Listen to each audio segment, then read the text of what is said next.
Jésus-Christ est l'au-delà. Il n'y a que la parole de Dieu qui peut vraiment nous donner l'enseignement fiable, véridique, sur un sujet d'une telle importance. Où serez-vous 5 minutes après que la mort frappera à votre porte? Jean 8, verset 21, c'est Jésus qui avait dit « Je m'en vais, vous me chercherez, et vous mourrez dans vos péchés. Vous ne pouvez venir où je vais. » Mais Gaston, peut-on savoir où on peut aller pendant l'éternité? Est-ce que c'est une question que la Bible peut répondre? Ah oui, c'est sûr que l'Écriture a des réponses pour nous. Comme réponse, on a seulement à nous rappeler la conversion du larron en croix, par exemple. Et qui de nous ne se rappelle pas justement de cette histoire, les 3 croix et Jésus qui est au milieu. Et puis on lit justement dans l'Évangile de Luc, le chapitre 23, et on pourrait le lire chez nous, et puis nous rappeler justement cette conversation qu'a un de ces larrons avec Jésus. Et puis après cette moquée du Seigneur, bien, il se tourne vers le Seigneur justement pour lui demander ou enfin lui adresser cette prière. « Souviens-toi de moi quand tu viendras dans ton règne. » Et Jésus de répondre au verset 43, c'est un verset que j'aimerais qu'on cite, qu'on voit ensemble. Le Seigneur de lui dire, je te le dis en vérité, aujourd'hui tu seras avec moi dans le paradis. Voici un homme qui, de son vivant, a reçu l'assurance, la certitude d'être avec le Seigneur 5 minutes après la mort, même s'il méritait le jugement de l'enfer. C'est ça la grâce et la miséricorde de Dieu. Oui, mais Gaston, cet homme qui était là sur la croix avec Jésus avait l'occasion, lui, d'avoir accès à Jésus vivant qui était auprès de lui. Mais nous, aujourd'hui, Jésus n'est plus là pour nous confirmer ce genre de choses de vive voix. Ah, mais c'est vrai, ça, que le Seigneur n'est plus là pour nous dire de vive voix, mais quand même, on a sa parole, hein, Jean-Pierre? Et puis, en se tournant vers la parole, hein, on peut vraiment savoir et puis avoir justement cette confirmation. C'est vrai que il nous a laissé sa parole, puis la foi qui sauve prend Dieu toujours au bout. Le salut s'obtient par la foi en ce qu'il nous dit dans sa parole. Et puis, je veux citer justement un texte qui est assez bien connu, puis vous pourriez le lire chez vous, là. C'est Jean 5, 24, qui dit ceci. « En vérité, celui qui écoute ma parole et qui croit en celui qui m'a envoyé, il a la vie éternelle. Et ne vient point en jugement, il est passé de la mort à la vie. En vérité, je vous le dis, celui qui écoute ma parole et qui croit en celui qui m'a envoyé, il a la vie éternelle. Il n'y a pas de peut-être. Aussi, tu le mérites. Mais celui qui prend Dieu au mot et qui croit que Jésus fut envoyé de Dieu le Père pour nous sauver en payant notre dette sur la croix et qui par la foi l'accepte comme son sauveur et le Seigneur de sa vie dans son cœur. Il a la vie éternelle. C'est l'Écriture qui le confirme. En plus, il y a plusieurs autres textes de la parole qui confirment sans l'ombre d'un doute cette même vérité. Celui qui se confie sans réserve à Jésus et son sacrifice en croix, en acceptant son pardon par la foi, il a la vie éternelle. Où vont, selon ce qu'on peut comprendre, ceux qui sont sauvés, où vont-ils immédiatement après la mort? Bien, je crois, François, que l'apôtre Paul répond à justement cette question. L'apôtre Paul nous dira, l'Épître aux Philippiens, versets 1 et 21, on peut justement le voir ensemble, le lire, car Christ est ma vie, et mourir m'est un gain. Comment pouvait-il dire la mort m'est un gain? C'est qu'il avait l'assurance, la certitude de la vie éternelle. En quittant le corps, c'était pour être présent avec son Seigneur. Puis le verset 23, justement, de ce même chapitre, il dit ceci. Je suis pressé des deux côtés. J'ai le désir de m'en aller et d'être avec Christ, ce qui de beaucoup est le meilleur. Et il dira aussi aux Corinthiens, lorsqu'il écrit, deuxième épître aux Corinthiens, la deuxième lettre, le chapitre 5 et le verset 8, « Nous sommes pleins de confiance et nous aimons mieux quitter ce corps et demeurer auprès du Seigneur. S'il mentionne « nous » dans ce texte, c'est que cette vérité est fondamentale pour tous ceux qui sont sauvés, pour ceux qui ont placé leur confiance en Jésus pour le salut éternel. Lorsque la mort frappe celui qui est sauvé, il quitte le corps pour s'en aller immédiatement auprès du Seigneur. Oui, mais Gaston, il y a quelque chose que je ne comprends pas. Pourquoi, dans les églises, on fait chanter des messes pour les morts, puis même, on dit que les papes qui sont décédés dans le passé sont ceux pour lesquels on chante le plus de messes. Comment peut-on comprendre? Bien, François, c'est que la religion à son meilleur, là, bien, ça ne peut pas garantir la vie éternelle. Et justement, aujourd'hui, c'est seulement le Seigneur qui peut nous donner vraiment l'assurance de la vie éternelle. La religion, à son meilleur, ne peut jamais nous assurer la certitude du salut et l'assurance de la vie éternelle. La philosophie des religions est basée sur les bonnes œuvres, les pénitences, les sacrifices méritoires en vue du salut. C'est un salut qui dépend, selon les religions, des efforts purement humains et qui ne sauve personne, pas même les papes. Les apôtres n'ont jamais demandé des prières pour leur salut. Ils savent, ou ils savaient qu'ils étaient sauvés. Et qu'en quittant cette terre, c'était pour s'en aller puis être auprès du Seigneur. Paul de nous dire encore dans sa deuxième épître, et le chapitre 1er, le verset 9, et on lit ensemble ce verset. « Il nous a sauvés. Il nous a adressé une sainte vocation, non à cause de nos œuvres, mais selon son propre dessein, et selon la grâce qui nous a été donnée en Jésus-Christ. » Puis le verset 12, il continue, « Car je sais en qui j'ai cru, et je suis persuadé qu'il a la puissance, c'est-à-dire que Jésus a la puissance de garder mon dépôt jusqu'à ce jour-là. » Quelle assurance avait l'apôtre Paul, comme tous les autres apôtres, vous savez. Il nous a sauvés, nous dit-il. Il nous a sauvés. Cette vérité revient souvent dans la parole de Dieu pour confirmer la position du croyant face à la mort et à l'au-delà. Parlant de l'au-delà, j'aimerais qu'on considère l'enseignement du Seigneur lui-même sur ce sujet si important. Quand on nous dit que personne n'est revenu pour nous dire ce qui se passe après la mort, bien, le Seigneur ici, dans sa parole, il ouvre le rideau devant nous pour qu'on puisse voir qu'est-ce qui se produit après la mort pour celui qui meurt dans le Seigneur, aussi bien que pour celui qui meurt sans connaître le Seigneur, sans s'être repenti de son vivant. Puis c'est une portion qu'on retrouve dans l'Évangile de Luc, le chapitre 16 et le verset 19. Puis je lis seulement quelques extraits, puis j'aimerais bien que vous puissiez le lire chez vous. Et puis le Seigneur s'adresse à nous avec ces paroles. Il y avait un homme riche qui était vêtu de pourpre et de fin lin, et qui chaque jour menait joyeuse et vivante et brillante vie. Un pauvre nommé Lazare était couché à sa porte, couvert d'ulcères, désireux de se rassasier des miettes qui tombaient de la table du riche. Même les chiens venaient encore lécher ses ulcères. Le pauvre mourut, il fut porté par les anges dans le sein d'Abraham.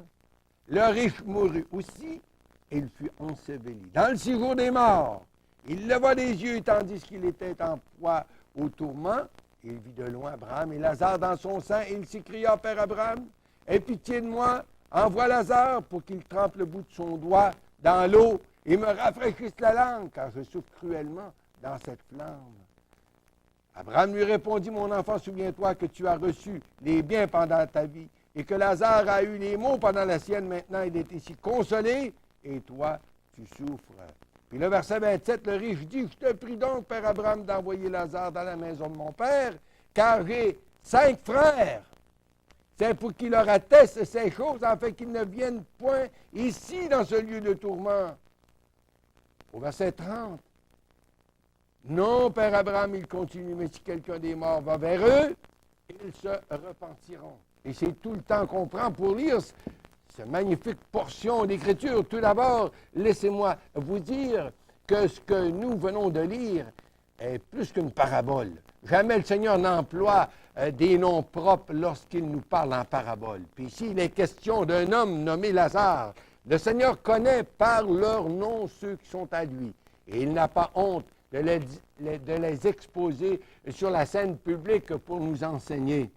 Il se peut que ces deux hommes vivaient sous le même toit, l'homme riche étant le maître et l'esclave nommé Lazare était là, puisqu'il est dit qu'il se nourrissait des miettes qui tombaient de la table du riche, de son maître. Les deux sont morts. Et c'est ici que le Seigneur veut diriger notre attention. Lazare est porté par les anges dans le sein d'Abraham. Bien sûr que le sein d'Abraham représente le lieu des croyants, puisqu'Abraham représente le père de la foi, le père des croyants. Mais il est dit, Lazare, il est maintenant consolé. Il n'a plus de souffrance. Il est avec les bienheureux. Il est dans la félicité. Maintenant, le Seigneur veut que nous portions attention à ce qui arrive à l'homme riche, l'homme qui est mort sans repentance. S'il se retrouve dans ce lieu de tourment, ce n'est pas parce qu'il est riche, et il le sait, le verset 30 qu'on a lu, il plaide avec Abraham pour que quelqu'un des morts, peut-être même Lazare, va vers ses 5 frères pour les avertir, afin qu'ils puissent se repentir, pour qu'ils ne viennent pas dans ce même lieu de tourment où il est. S'il est là, dans ce lieu de tourment, c'est qu'il a lui-même négligé de se repentir. Il a vécu profitant des plaisirs mondains et sans doute même qu'il a refusé de se repentir pendant sa vie. Dans ce temps-là, comme aujourd'hui, la vie passe si vite, bien trop vite. Jacques de nous rappeler que la vie est comme une vapeur qui paraît, mais aussitôt disparaît. Cet homme riche le réalise, mais il a vécu sans Dieu, sans se préoccuper du salut de son âme. Puis maintenant, c'est l'éternité qui est devant lui. Sans Dieu, il sera privé de cette présence de Dieu à tout jamais. C'est ça qui va hanter ses pensées pendant toute l'éternité. C'est ça qui fait aussi partie de ses souffrances. C'est ça qui va le ronger comme les vers qui ne meurent point, dont a parlé Jésus. Il réalise sa folie, mais pour lui, ce ne sont que des ténèbres et la solitude qui l'enveloppe. Il voit bien Lazare dans les délices, puisque lui est dans les ténèbres et que Lazare est dans la lumière. Il se peut même que Dieu s'est servi de Lazare pendant son vivant pour l'avertir, afin qu'il puisse se repentir. Mais le plaisir de la vie le dominait. Maintenant, c'est trop tard. Les jours de grâce et de salut sont passés pour lui. Il prie maintenant. Il plaide. Il crie, Père Abraham, si seulement Lazare pouvait venir tremper le bout de son doigt dans l'eau pour me rafraîchir la langue. C'est pourtant si peu ce qu'il demande. Mais maintenant, c'est trop tard. Sans doute que le Seigneur veut nous enseigner ici que ceux qui sont avec le Seigneur ne sont pas conscients de ce qui se passe sur la terre parmi ceux qu'ils ont quittés. Nulle part, les Écritures nous enseignent que ceux qui sont auprès du Seigneur prient pour les vivants et leur rendent des services, puisque même s'ils sont auprès de Dieu. Il semble que c'est les damnés qui prient pour que les leurs ne viennent pas dans ces lieux de tourment. Mais leurs prières, comme on le voit, ne peuvent être exaucées. Le verset 29 qu'on a lu, Abraham dit, mais ils ont Moïse et les prophètes, c'est-à-dire ils ont les Écritures, qu'ils les écoutent, qu'ils portent attention à la parole de Dieu. Mais continue l'homme riche. Si quelqu'un des morts va vers eux, ils se repentiront. Mais le Seigneur de nous répondre à travers justement cette portion d'Écriture, s'ils n'écoutent pas la parole de Dieu, ils ne se laisseront pas persuader, même si quelqu'un des morts ressusciterait. Si la parole de Dieu n'a pas autorité pour nous appeler à la repentance, rien d'autre ne pourra le faire. Vous qui êtes avec nous aujourd'hui, où passerez-vous l'éternité? Peut-être me direz-vous, moi, je suis présentement au neutre. Je n'ose pas me prononcer ou encore moins prendre position. Et pourtant, si la mort frappait à votre porte ce mois-ci, et même cette semaine, où seriez-vous? Ou même cette nuit, où seriez-vous? On ne peut se payer le luxe de rester neutre. Saviez-vous que nous tous, on fait partie de deux groupes, selon la parole de Dieu? Et puis, c'est un texte que j'aimerais citer avec vous dans 1 Corinthiens 1 et le verset 18, qui dit ceci. « Car la prédication de la croix, c'est une folie pour ceux qui périssent, mais pour nous qui sommes sauvés, c'est la puissance de Dieu. » On fait partie du groupe de ceux qui sont sauvés. Sinon, on fait partie de ceux qui périssent. Dans quel groupe suis-je? Dans quel groupe êtes-vous, cher ami? Non seulement on peut le savoir, mais on se doit de le savoir. Comment on fait, Gaston, pour le savoir? Bien, je crois que, François, qu'il y a une parole ou encore une réponse de Paul au geôlier un jour, dans le livre des Actes, répond justement assez bien à cette question. On lit ça dans le livre des Actes, le chapitre 16 et le verset 31, puis on va le lire ensemble là, à l'écran. L'apôtre Paul qui, justement, répond à cet homme, « Crois au Seigneur Jésus et tu seras sauvé. » Les geôliers, d'abord, avaient posé cette question. Que dois-je faire pour être sauvé? Quelle question. Que dois-je faire pour être sauvé? Crois au Seigneur Jésus et tu seras sauvé. Quelqu'un me répondra, mais j'ai toujours cru, moi. Ah non, mes amis. Croire, puis j'aimerais bien qu'on comprenne qu'est-ce que ça veut dire dans les termes de la Bible. Croire, c'est premièrement accepter ce que la Bible dit de moi, que je suis un pécheur et que je suis perdu. Parce que le Seigneur est venu chercher et sauver ce qui était perdu. Deuxièmement, c'est d'accepter que Jésus est mort pour des perdus. Il est mort pour nous sauver, pour me sauver.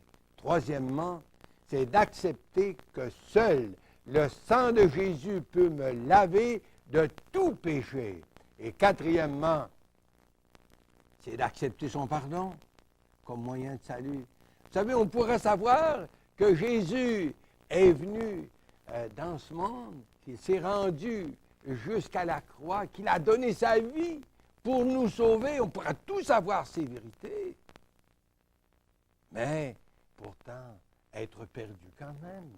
Vous savez, non seulement il faut savoir, et puis accepter ces vérités, vous savez, comme venant vraiment de la parole de Dieu. Bon, on doit prendre position. On doit être prêt à prendre notre place comme pécheur, accepter que Jésus est mort pour moi, qu'il a payé de sa vie ma rançon, pas seulement en partie, mais entièrement, puis il faut accepter son pardon par la foi, puis savoir le remercier pour nous avoir sauvés. Et j'aimerais, en terminant, vous laisser avec cette parole de Jésus, dans le livre de l'Apocalypse, le dernier livre de la Bible, le chapitre 3 et le verset 20, où Jésus nous dira, « Voici, je me tiens à la porte et je frappe. Si quelqu'un entend ma voix et m'ouvre la porte, j'entrerai chez lui. » Seriez-vous prête à l'inviter de tout cœur comme votre sauveur et l'ami de votre vie? Seriez-vous prête à vous engager, à lui obéir sans compromis, être prête à marcher dans sa dépendance par la foi? Votre salut éternel et la place où vous passerez l'éternité dépend de votre choix et de ce que vous ferez avec Jésus. Cher ami, acceptez Jésus, invitez-le comme votre sauveur personnel aujourd'hui.